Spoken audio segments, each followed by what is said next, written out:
വല്ലച്ചിറ ഗ്രാമപഞ്ചായത്തിന്റെ ആഭിമുഖ്യത്തിൽ 63ാമത് ഓണാഘോഷ ഗ്രാമോത്സവത്തിന്റെ ഭാഗമായി സംഘടിപ്പിച്ച ഘോഷയാത്ര മത്സരം വർണ്ണാഭമായി. വല്ലച്ചിറ ഗ്രാമപഞ്ചായത്ത് പ്രസിഡന്റ് രമാപ്രകാശൻ ഘോഷയാത്ര ഉദ്ഘാടനം ചെയ്തു. ഓണാഘോഷം തുടങ്ങിയിട്ട് മാസങ്ങളായി. അതിന്റെ ഈ 2 ആഴ്ചകൾ കഴിഞ്ഞ നമ്മൾ സ്റ്റേജ് പരിപാടികളായി വളരെ ആവേശകരമായ രീതിയിലാണ് ഓണാഘോഷം സംഘടിപ്പിക്കുന്നത്. 63ാമത് വർഷവും നല്ല രീതിയിൽ തന്നെ എല്ലാ ക്ലബുകാരും പങ്കെടുത്തുകൊണ്ട് നല്ല രീതിയിൽ തന്നെ ആവേശപൂർവമായ അന്നത്തെ ഘോഷയാത്ര നടക്കുകയാണ്. നല്ല രീതിയിൽ ക്ലബുകൾ വന്നിട്ടുണ്ട്. അതിന്റെ ആരംഭം കുറിക്കുകയാണ്. അതിന്റെ ആരംഭത്തിനായി ഔപചാരികമായി ഉദ്ഘാടനം ചെയ്തതായി അറിയിച്ചുകൊണ്ടിരുന്നത്.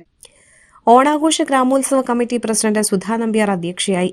വല്ലച്ചിറ ഗ്രാമപഞ്ചായത്ത് വൈസ് പ്രസിഡന്റ് തിലകൻ മാലിപ്പറമ്പിൽ, ഓണാഘോഷ committee convener KG Jibin, treasurer TG Dasan, panchayat മെമ്പർമാരായ Soumya Rajaneesh, Anitha Shailendran, Sijo Edappilly, Bindu Krishnankutty, Reshmi Surendran, Sarojini Sudhakaran, Vinson Pidiyath, Viswanathan, NV Jayaraj, Sujitha, Jyothi Praveen, program coordinator Shankarji, TP ഹൈൻസ് എന്നിവർ സംസാരിച്ചു. ഘോഷയാത്രയിൽ Chathakudam Prakash arts and sports club 1ാം സ്ഥാനം കരസ്ഥമാക്കി. വല്ലച്ചിറ സാന്റോസിനാണ് 2ാം സ്ഥാനം. ചെറുശ്ശേരി ടീം കോമ്പാറയും മഹാരസികൻ പിടിക്കപ്പറമ്പും 3ാം സ്ഥാനം പങ്കിട്ടു.